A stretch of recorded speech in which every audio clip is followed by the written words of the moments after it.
anarchy. It's college basketball. That's on every night. They're going to – and you saw that tonight. I mean, that team, and their record is deceptive, CSUNs, because they had a last shot to win one of their games, and they've been right there. Cal Baptist, they went to Cal Baptist, and that's a team that beat Washington, and they were right there. I mean, and they're growing. They've got one of the best coaches in the country on that bench. A veteran guy that knows what he's doing over there, and he's getting them to play hard. And they really, really took the fight to us in that first half. Credit CSUN. They came out, and they were the most physical team. And, when the most physical team gets the calls, it always works that way. And I thought our guys did a great job of adjusting in the second half, and we became a little more determined in what we wanted to do and a little more physical. And credit Jace Whiting. He was tough. He got downhill and created some shots for guys, and then he hit some big shots for us, some big threes. So really proud of him. That was a big growth moment for him, and that's what we need, because it's hard. I'm running the legs off some of these guys, kind of the Iron Five a little bit, and I want to develop this bench, and they need to develop, and it's going to be a big key to our season. So to have Jace come in, and it allows me to put Shave at the 2, and then you have 2 guys that can really go by guys, and actually 3, because Max is doing a great job of getting his paint touches. So it really makes you a little more downhill team. Does Jace remind you of anyone you've coached, maybe here or back in Spokane, or Rivio, kind of a gym rat, Bolden? He's a gym rat. There's when he lets those threes fly, I'm perfectly comfortable with it, because he works it. I mean, I was in here late last night, and he's in here shooting. That's the secret sauce to become a great shooter, is you spend time doing it. And he's going to spend the time. He's going to work. He's going to do whatever the team needs. That's the beauty of him. And when you coach him, you see it absorbed. And now he might not get it perfect right away. There's a couple defensive lapses that he had. He's still understanding the college. He gave up a 3 in the corner where he just helped just a little bit off their best shooter. Well, you can't do that, and they make you pay. But every time you address something with him, he learns.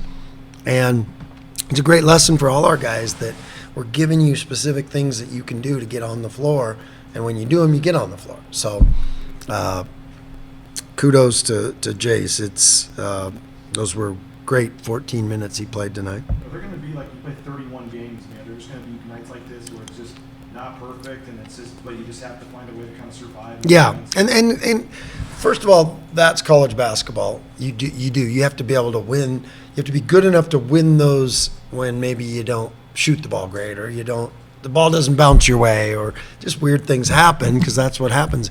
And if you can accomplish the mission on those nights, that's great. You don't look, in a month or the 2 months, we're not going to remember if we won by 9 or by 20. It just, you're not going to know, and you're going to be like, oh, good, we got it done. And I was proud of our guys for that. And they, I got some guys that are kind of a little too much perfectionists, and basketball's not a game of perfect, and I got to get them more comfortable with that, where they make one mistake or miss one shot, and it can affect them, and that's just part of their growth that we have to teach them and get better at, and they'll get more comfortable with that, because I think like I said, I got some type A personalities that come here and they're like, okay, tonight I'm going to be perfect. No, you're not. You're never going to be. And you just have to be comfortable with next play mentality, and I have to get them better at that. You were raving about Trent Johnson, yeah, coach, and how long have you known him, and what's it like to have an alum like that, and then that brings back more guys and old coaches? And yeah, it's humbling, because a great coach like Trent, and he knocked us out of the NCAA tournament when he was at Nevada, and I mean, the dude can coach, and everywhere he's gone, he's done great things. But the thing maybe not just his coaching. I respect him as a person more than anything. I mean, obviously, I have a ton of respect for his coaching, and I watched him over the years. And but I just like what he brings. The you know, in this era of shortcuts that people take, and dog eat dog, we're doing anything. He's always about the right things, and he's about helping kids. I mean, he doesn't need to be at CSUN, but he's helping those kids, and he's helping that program when they needed it. That program needed a guy like Trent, to come in and help them. And he's made, you looked at him, we played him last year. Well, they're better this year, and they're headed to being better and better as the year goes on because of the coach they have. And so, no, I'm really proud that he's a Boise State alumni, and he's proud of our program. He wanted to beat us really bad tonight. He's a great competitor, but he's proud of Boise State and what it did for him, and like I said, he's just a great person. For example, he wanted to play it on this date. I got back from USA Basketball, and he's just wearing me out about this date. I'm like, Trent, I mean, I don't care that much right now. It's June, I'm like, why are you obsessed? I've never seen a head coach that obsessed. Well, the reason was he wanted to be here for Buzz's 90, and he had a surprise party for Buzz, and it was really, really special because he played for Buzz, and Buzz had all his grandkids here, and I mean, it was a pretty special moment and a pretty amazing thing.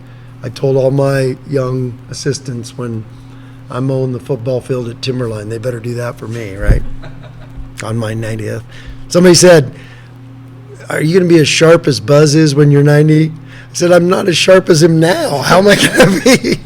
Was it 90 today? Or Yesterday. Okay. Yeah, Gotcha. it was pretty cool. That's awesome. But that's the kind of guy Trent is. Yeah. The stuff, And then he's just, all his career, he's been that guy. And I have a ton of, like I said, I have as much respect for him as anybody in this business.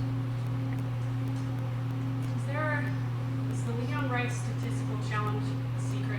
Sometimes that happens. It seems like when you challenge guys to do something, it seems like it tends to happen. And Max mentioned tonight that you challenged him to get 8 boards. He got 7. Yeah. Close, but is that a secret? No, it's not a secret, but I love that, these guys absorb it. And, that is the beauty of Max. He's got a little bit of that in him when I'm like, listen, these guys are plus 5.5 on the board, Max.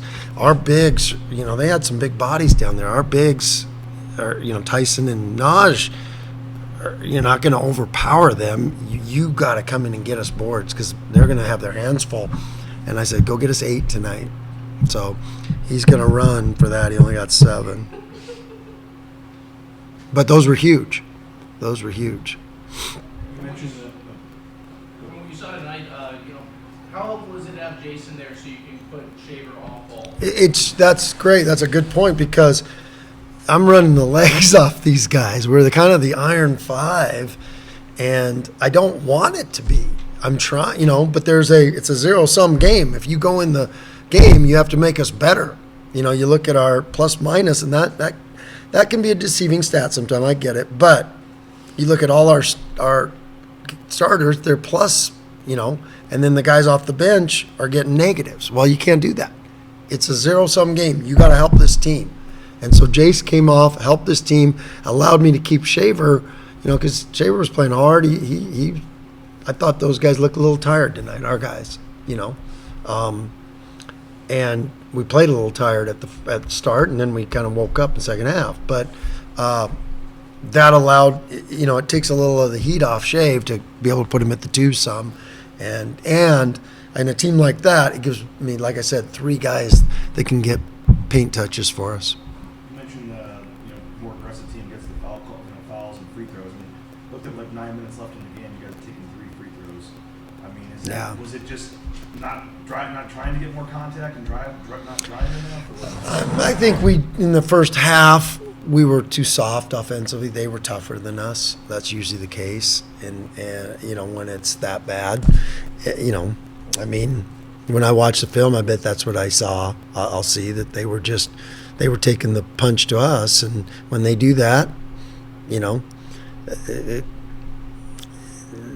historically, if I'm having to whine like I felt like I had to do in the first half, well, it's on our guys. They're just not being tough enough. Sometimes I take it out on the officials. Well, the guys got woken up at halftime about it because I don't want to have to take it out on the officials because it probably was more on us. Not probably, it was more on us. With that said, I mean, you hold them at 46 points. Yeah. You shot 30% from the field. I mean, defensively, I mean, I know you want to not have to go through some of the games you did last year, but Right. do you feel like if your defense is there where you can win these kind of games if you have to? No doubt, because you're going to have to. There's nights like this. And, yeah, when you look up and you're like, dang, that was a battle. And we held them to 19 points in the second half, 46 points overall. And you got to remember, they banked, they only had 5 threes, but they banked one in to start the game. And, we gave a couple that we shouldn't have given up. But our defense is cumulative. And I thought the press really helped us tonight. It kind of broke their rhythm a little bit. It got them, because they were in a good rhythm to start that game a little better than we wanted them to be. But, having Naj at the top of the press is a problem for some people. Anything else? He's all safe, Leon. And Andy Avalos, Coach of the Year? You have a comment on that? I do. I was curious to see, and it was. I think he did one of the best jobs I've seen in the country. To have the start and the stuff they had to go through, and him to get the ship back on track and have it was dominating. They did not lose a game in the Mountain West. That's dominance, and that's a true measure of a program is how you do in league because you're competing against that's your peers, and so I'm really proud of him. I'm really happy for him. He's so deserving, and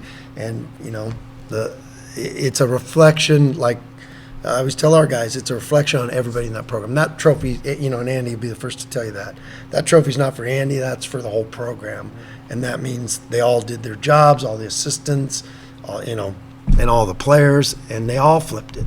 And but he. Head coaches, we get too much credit sometimes and too much blame sometimes, but he deserves every bit of credit, and that award certainly should be here in his office, no doubt.